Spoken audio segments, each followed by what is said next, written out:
25 இடங்களில் சேதமடைந்த மழைநீர் வடிகால்களுக்கு மாற்று ஏற்பாடுகள் பற்றி மெட்ரோ நிர்வாகம் அறிக்கை சமர்ப்பித்திருக்கிறது. மெட்ரோ ரயில் கட்டுமான பணிகளால் மழைநீர் வடிகால் கட்டமைப்பு சேதமடைந்து மழைநீர் வெளியேறும் கால்வாய்கள் மூடப்பட்டன. இந்நிலையில் சேதம் பற்றி ஆய்வு செய்த மாநகராட்சி தொழில்நுட்ப வல்லுநர் குழு 25 இடங்களில் மாற்று ஏற்பாடு செய்ய பரிந்துரை வழங்கியது. இதையொட்டி அனைத்து பணிகளையும் செப்டம்பர் 30க்குள் முடிக்க மெட்ரோ ரயில் நிர்வாகத்திற்கு மாநகராட்சி நிர்வாகம் அறிவுறுத்தியிருந்தது. 25 இடங்களில் மழைநீர் வெளியேற கனரக மோட்டார்கள், குழாய்கள் அமைத்தல் உள்ளிட்ட மாற்று ஏற்பாடுகள் நிறைவடைந்திருக்கின்றன. இதுபற்றிய கூடுதல் தகவல்களை தருவதற்காக செய்தியாளர் சண்முகப்பிரியன் இணைக்கிறார். சண்முகப்பிரியன், மேலதிக விவரங்கள். சென்னை மாநகராட்சி முழுவதுமே இந்த மெட்ரோ ரயில் பணிகள் என்பது மிகவும் தீவிரமாக நடைபெற்று வருகிறது. இது மட்டுமில்லாமல் மெட்ரோ ரயில் பணிகளுக்காக பள்ளங்கள் தோண்டுவது மற்றும் டனல் அமைத்தல் போன்ற பணிகளை மேற்கொள்ளும் போது அந்த குறிப்பிட்ட பகுதிகளில் இருக்கக்கூடிய மழைநீர் வடிகால் கட்டமைப்புகள் சேதமடைந்திருந்தன. இது மட்டுமில்லாமல் சில பகுதிகளில் மழைநீர் கால்வாய்கள் அருகே மெட்ரோ ரயில் பணிகளால் தடையும் ஏற்பட்டிருந்து அடைக்கப்பட்டிருந்தன.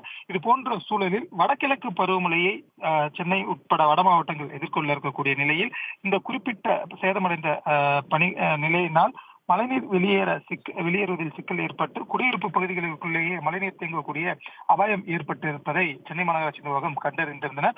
இந்த சூழலில்தான் இது குறித்து ஆய்வு மேற்கொண்ட சென்னை மாநகராட்சி 25 இடங்களில் இந்த மெட்ரோ ரயில் பணிகளால் கட்டுமான பணிகளால் சேதமடைந்த மழைநீர் வடிகால் கட்டமைப்பு மற்றும் மழைநீர் வெளியேறும் கால்வாய்கள் மூடப்பட்ட உள்ள பிரச்சனைகளை இந்த கடந்த 30ஆம் தேதிக்குள் முடித்திட வேண்டும் என்று, அதற்கான மாற்று ஏற்பாடு பணிகளை முடித்திட வேண்டும் என்ற அறிவுறுத்தலை வழங்கியிருந்தது.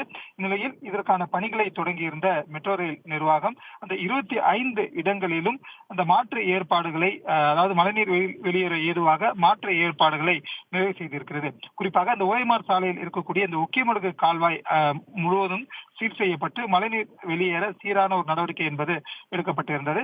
மேலும் இந்த மில்லர் ரோடு, புரசைவாக்கம் சந்திப்பு, பர்னாபி சாலை, ஈவேரா சாலை சந்திப்பு, வில்லிவாக்கம் பேருந்து நிலையம், திருவங்கலம் நூறடி சாலை, பெரம்பூர் பாரக் சாலை, ஐனாவரம் ஆண்டர்சன் சாலை, மந்தவெளி மாதவரம் ஆர்காட் சாலை, போரூர் சந்திப்பு உள்ளிட்ட 25 இடங்களிலும் இந்த மழைநீர் தடையின்றி வெளியேறக்கூடிய வகையில கனரக மோட்டார்கள் வைத்தல், ஆழ்குழாய்கள் புதைத்து அருகில் இருக்கக்கூடிய வடிகாலுக்கு மழைநீர் செல்ல பாதையை ஏற்படுத்துதல் மற்றும் இது போன்ற மாற்று ஏற்பாடு பணிகளை மெட்ரோ ரயில் நிர்வாகம் நிறைவு செய்திருக்கிறது.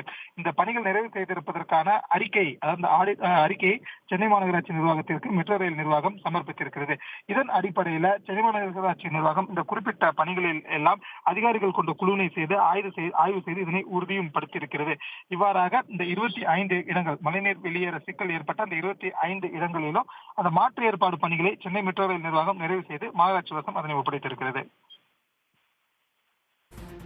தங்களுடைய விவரங்களுக்கு நன்றி திரு சண்முகப்பிரியன். உடனுக்குடன் செய்திகளை தெரிந்து கொள்ள சன் நியூஸ் பெல் ஐகானை கிளிக் பண்ணுங்க.